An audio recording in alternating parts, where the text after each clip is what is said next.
കളിൽ ഏറ്റവും അനുഗ്രഹീതമായി അനുഭവിച്ചു. അതിനെ ഓർത്ത് ദൈവത്തിന് നന്ദി കരേറ്റുകയാണ്.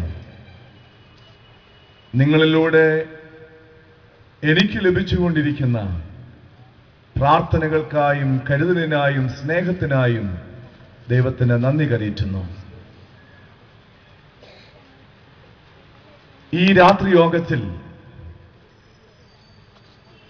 എന്തായിരിക്കണം നിങ്ങൾക്ക് നൽകേണ്ട സന്ദേശം എന്ന് ഞാൻ ആലോചിച്ച അവസരത്തിൽ എനിക്ക് ലഭിച്ച വേദഭാഗം അപ്പോസ്തല പ്രവർത്തികളുടെ പുസ്തകം 12-ാം അധ്യായമാണ്. അതിന്റെ 7 മുതലുള്ള വാക്യങ്ങൾ അപ്പോസ്തല പ്രവർത്തികൾ 12-ാം അധ്യായം 7 മുതലുള്ള വാക്യങ്ങൾ വായിക്കുമ്പോൾ, അതിപ്പോൾ വായിക്കുവാൻ സമയമില്ല, അതുകൊണ്ട് വായിക്കണ്ട. നിങ്ങൾ വീട്ടിൽ പോയി ഒന്നുകൂടി ഇത് ധ്യാനിക്കണം. ഇതൊരു വലിയ സംഭവമാണ്, ഒരു മഹാത്ഭുതമാണ് അവിടെ നടക്കുന്നത്.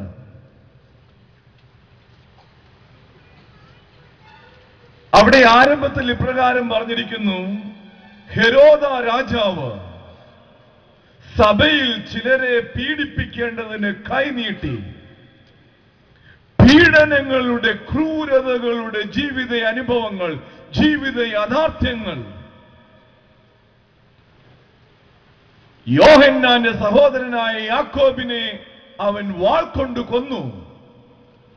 അത് യഹൂദന്മാർക്ക് പ്രസാദകരമായി എന്ന് തോന്നിയപ്പോൾ ഇതാ അപ്പോസ്തലന്മാരിൽ ശക്തനായ പത്രോസിനെയും തടവിലേക്കാക്കുകയാണ്. ആ തടവ് എങ്ങനെയാണെന്നൊക്കെ അവിടെ വളരെ വ്യക്തമായി ചിത്രീകരിച്ചിട്ടുണ്ട്.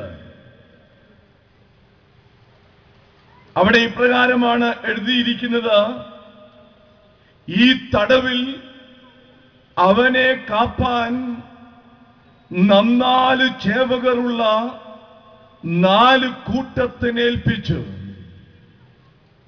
ഇതാ ഒരു മനുഷ്യൻ മാത്രം ഏകനായി നിൽക്കുമ്പോൾ ഹെരോദ രാജാവിന്റെ ശക്തന്മാരായ ബലവാന്മാരായ പടയാളികൾ, 1-2 ആളുകളല്ല, 4, അതായത് 16 പടയാളികൾ ആർക്കു വേണ്ടി കാവൽ നിൽക്കുകയാണ്?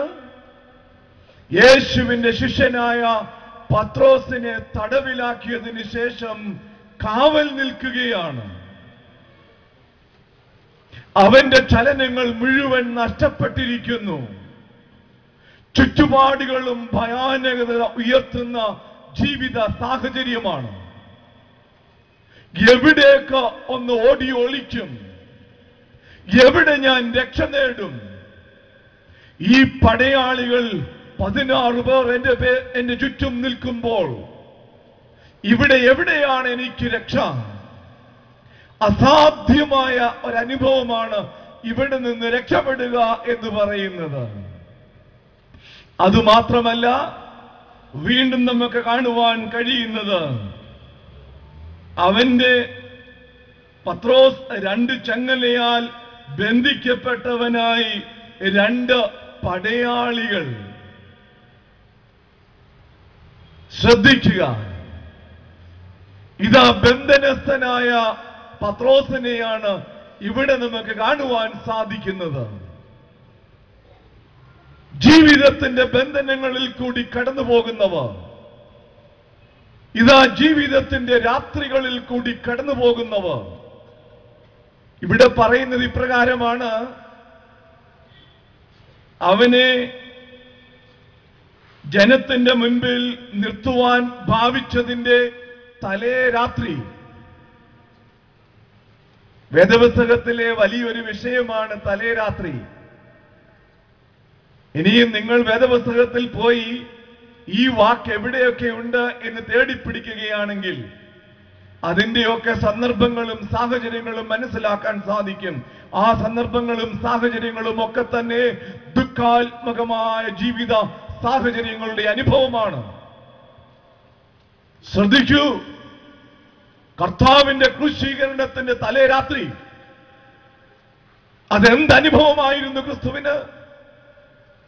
അവന്റെ ഹൃദയം പ്രാണവേദന പോലെ പിടഞ്ഞു എന്നാണ് വേദപുസ്തകത്തിൽ രേഖപ്പെടുത്തിയിരിക്കുന്നത്.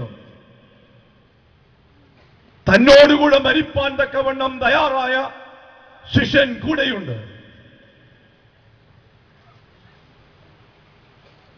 ജീവൻ നൽകുവാൻ തയ്യാറാണെന്ന് പറഞ്ഞിറങ്ങിയവർ ഈ രാത്രിയിൽ എന്നോടുകൂടെ ഒന്നുറക്കൊഴിഞ്ഞ് പ്രാർത്ഥിപ്പാൻ നിങ്ങൾ ശ്രദ്ധിക്കണമെന്ന് പറഞ്ഞ് അവൻ ഏകനായി പ്രാർത്ഥിക്കാൻ പോയി. പ്രാർത്ഥന കഴിഞ്ഞ് തിരിച്ചു വരുന്നു. നോക്കുമ്പോൾ കാണുന്നത് എല്ലാവരും ഉറങ്ങിയിരിക്കുന്നു. ജീവിതത്തിന്റെ തലേ രാത്രികളാണ്. കൂടെ ഉണ്ടായിരിക്കുമെന്ന് വിചാരിച്ചവർ, കൂടെ നടക്കുമെന്ന് വിചാരിച്ചവർ ഇന്നുറങ്ങുകയാണ്. എന്റെ ജീവിതത്തിന്റെ ഭാരങ്ങൾ ഒന്ന് പങ്കുവയ്ക്കുവാൻ ആരും ഇവിടെയില്ല. അവന്റെ ഹൃദയം പ്രാണവേദന പോലെ പിടഞ്ഞു. ഈ തലേ രാത്രി ഇത് ഒറ്റിക്കൊടുക്കലിന്റെ രാത്രിയാണ്. യൂദ ആ യേശുവിനെ ആ തലേ രാത്രിയിൽ ഒറ്റിക്കൊടുക്കുകയാണ്. തന്റെ ശിഷ്യൻ എന്ത് ദുഃഖ അനുഭവമാണ് ഗുരുവിന് നൽകുന്നത്. ഒറ്റിക്കൊടുക്കലിന്റെ രാത്രി. ഇതാ പത്രോസ് ഈ യേശുവിനെ പിടിച്ചുകൊണ്ടു പോകുമ്പോൾ അരമനയോളം എത്തിയവനാണ്. പക്ഷേ ഒരു വേലക്കാരത്തിയുടെ മുൻപിൽ അവനെ തള്ളിപ്പറയുകയാണ്. ഇതൊരു തള്ളിപ്പറച്ചിലിന്റെ രാത്രിയാണ്. വേദനാജനകമായ അനുഭവങ്ങൾ. കൂടെ നിൽക്കാമെന്ന് പറഞ്ഞവൻ ഇപ്പോൾ തള്ളിപ്പറയുന്ന ജീവിതത്തിന്റെ അനുഭവത്തിലേക്ക് പ്രവേശിച്ചു കഴിഞ്ഞിരിക്കുന്നു. എല്ലാം അവസാനിക്കാറായി. അതാണ് ഈ തലേ രാത്രി. ഇവിടെയും അത് തന്നെയാണ്. ഈ തലേ രാത്രി എല്ലാം അവസാനിക്കാറായി.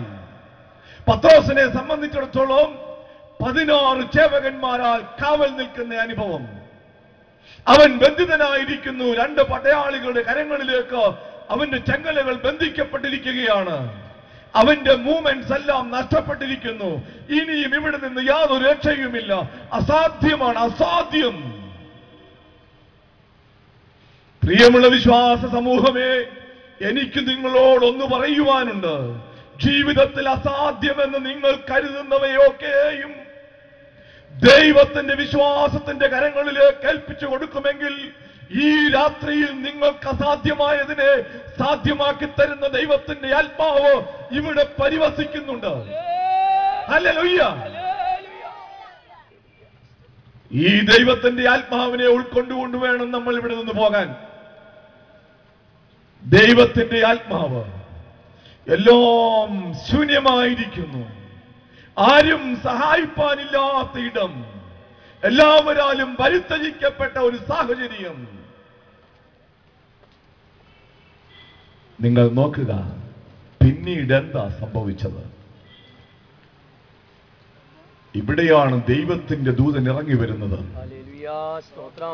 ജീവിതത്തിന്റെ ദുർഘടങ്ങളുടെ മധ്യത്തിൽ ഇനിയും എനിക്ക് യാതൊരു വഴിയുമില്ല എന്ന് പറഞ്ഞ് വഴിമുട്ടി നിൽക്കുന്ന ജീവിതത്തിന്റെ അനുഭവങ്ങളിൽ നിന്നെ കൈപിടിച്ചിറക്കുവാൻ ഒരു ദൈവമുണ്ട്. നിന്റെ വഴികളൊക്കെ അടഞ്ഞുവെന്ന് നിനക്ക് തോന്നുമ്പോൾ ആ വഴികളെയൊക്കെ ഇനിയും ദൈവകരങ്ങളിലേക്ക് ഇട്ടുകൊടുക്കുക. അവൻ നിന്നെ വഴി നടത്താൻ ശക്തനാണ്. നിങ്ങൾ നോക്ക്, ഈ തലേ രാത്രിയിൽ എന്താ സംഭവിക്കുന്നത്? ഇവിടെ ഇപ്പോൾ 7-ാമത്തെ വാക്യം മുതൽ വായിക്കുമ്പോൾ അവിടെ ഇപ്രകാരം രേഖപ്പെടുത്തിയിട്ടുണ്ട്. പെട്ടെന്ന് കർത്താവിന്റെ ദൂതൻ അവിടെ പ്രത്യക്ഷനായി. The God's presence and the intervention of the Almighty is in the midst of crisis. There is no way out എന്ന് പറയുന്ന ഇനിയും ഇതിന് പോംവഴികളൊന്നുമില്ല എന്ന് പറയുമ്പോൾ ഈ സത്യവേദ പുസ്തകം പറയുകയാണ്, മകനെ മകളെ ഭയപ്പെടേണ്ട, ഹൃദയം കലങ്ങണ്ട, നിന്റെ ജീവിതത്തിന് ഒരു പോംവഴി തരുന്ന ഒരു ദൈവം ജീവിക്കുന്നു.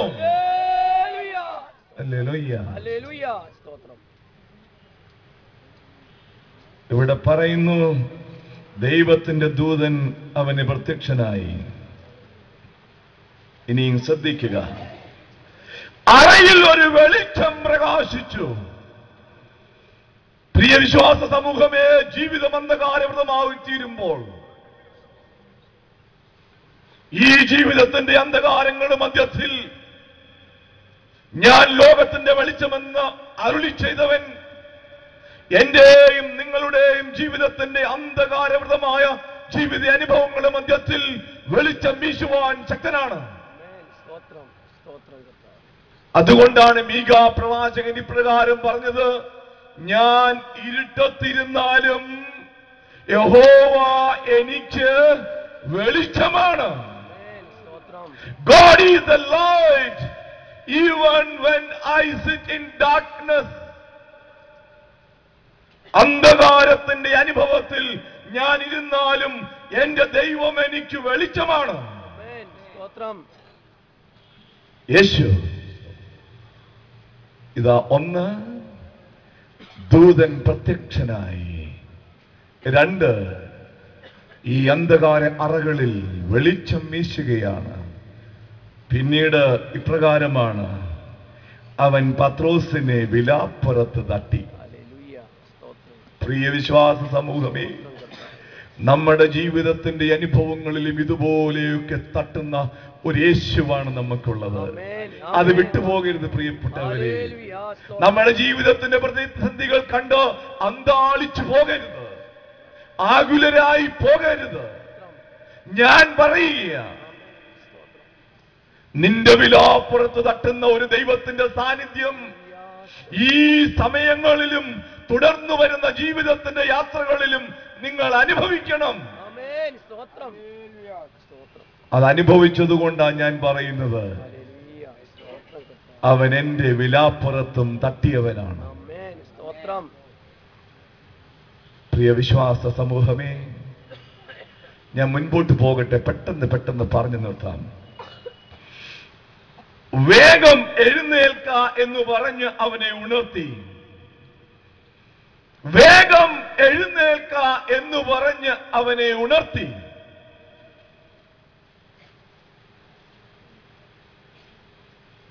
ഉറങ്ങുന്ന പത്രോസ്, ഇനിയും നിനക്ക് ജീവിതത്തിന്റെ യാത്രകൾ ചെയ്യുവാനുണ്ട്. പ്രിയ വിശ്വാസ സമൂഹമേ, അതുകൊണ്ടാണ് ഞാൻ പറഞ്ഞത്, നമ്മുടെ ജീവിതത്തിന്റെ വൈതരണികളുടെ മധ്യത്തിൽ ഭ്രമിച്ചു പോകും, ഇനി എവിടെയാ വഴിയെന്ന്. എന്നാൽ എന്റെ ദൈവം പറയുന്നു, there is a way. അവൻ പറയുകയാണ്, നീ എഴുന്നേൽക്ക, നീ ഉണരുക.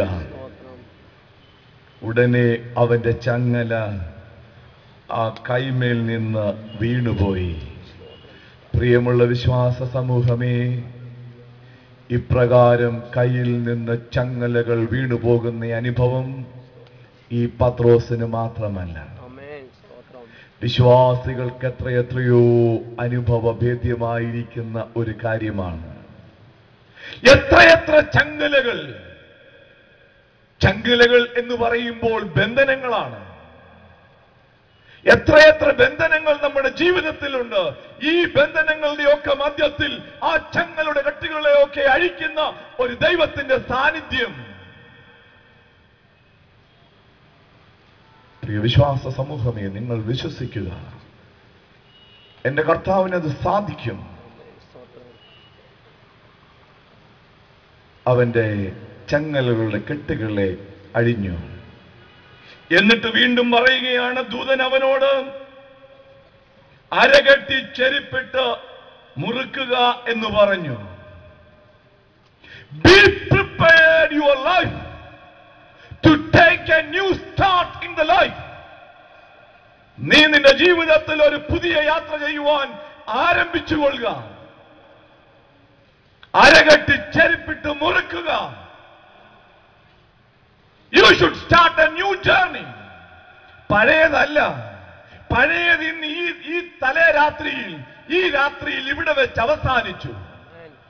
ഇന്നു മുതൽ ഒരു പുതിയ യാത്രയുടെ അനുഭവത്തിലേക്ക് ഞാൻ നിന്നെ നയിക്കുകയാണ്.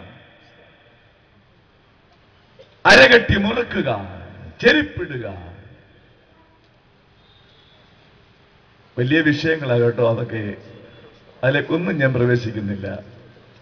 ജോൺസൺ സി ജേക്കബ് അച്ഛൻ പറഞ്ഞു, ഓരോരോ വാക്ക് പറഞ്ഞ തിരുമേനി ഇങ്ങനെ പറഞ്ഞു വിടുമെന്ന്. നിങ്ങൾ പോയി അത് കണ്ടുപിടിക്കാൻ വേണ്ടിയാ ഞാൻ പറഞ്ഞു വിടുന്നത്. ചെരുപ്പിടുക എന്ന അർത്ഥം എന്താ വേദപുസ്തകത്തിൽ? അരകെട്ടുക എന്ന് പറഞ്ഞാൽ അതിന്റെ അർത്ഥം എന്താ? ഇതൊക്കെ പഠിക്കണം. ഇവിടെ പറയുകയാണ്, U should start a new journey with me.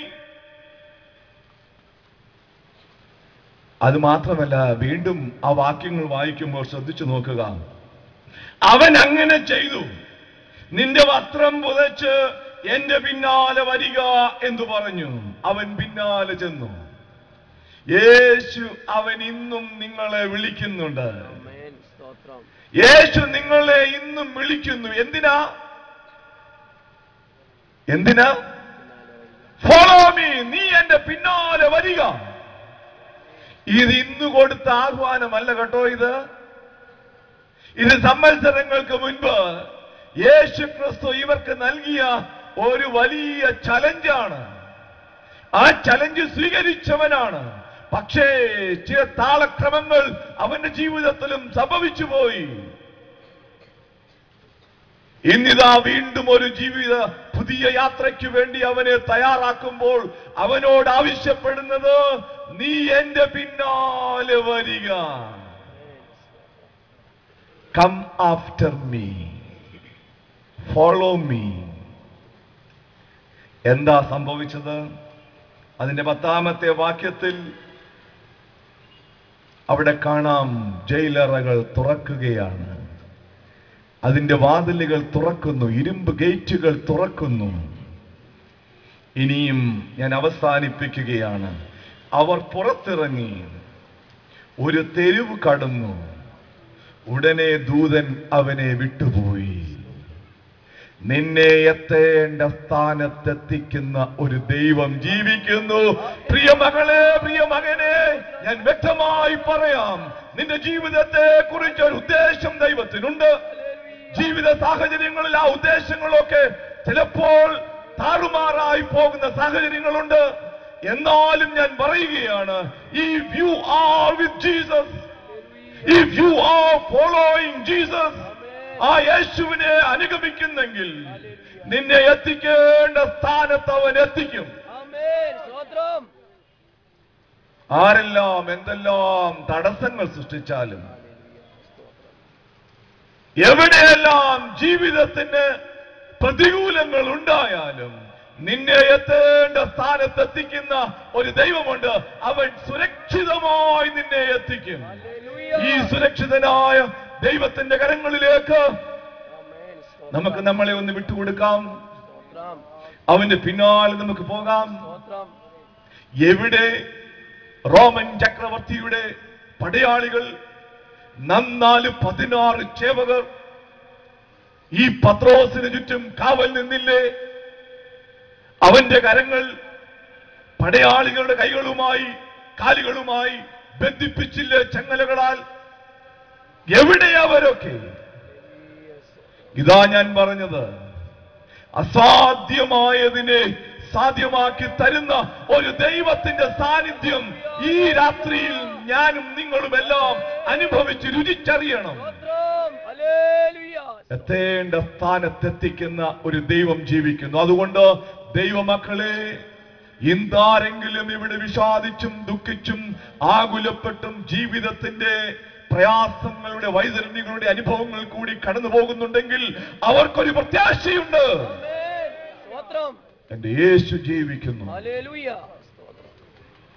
അവൻ നമ്മളോട് ആവശ്യപ്പെടുന്നു, എഴുന്നേൽക്കുക, ഉണരുക, അരക്കെട്ടുക, ചെരിപ്പിടുക, നീ എന്നെ അനുഗമിക്കുക.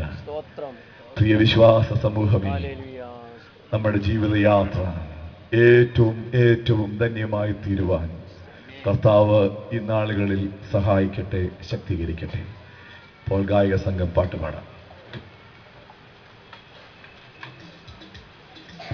നമുക്കെല്ലാവർക്കും അറിയാവുന്ന ഒരു പഴയ ഗാനം, ബെന്തക്കോസ്ത് നാളിൽ മുൻമഴ പെയ്യിച്ച പരമപിതാവെ പിന്മഴ നൽകാം. കൺവെൻഷൻ ഗീതങ്ങളിൽ 26ാമത്തെ പാട്ട് കൈകളെ അടിച്ച് ഗായക സംഘത്തോടൊപ്പം ചേർന്ന് പാടാം.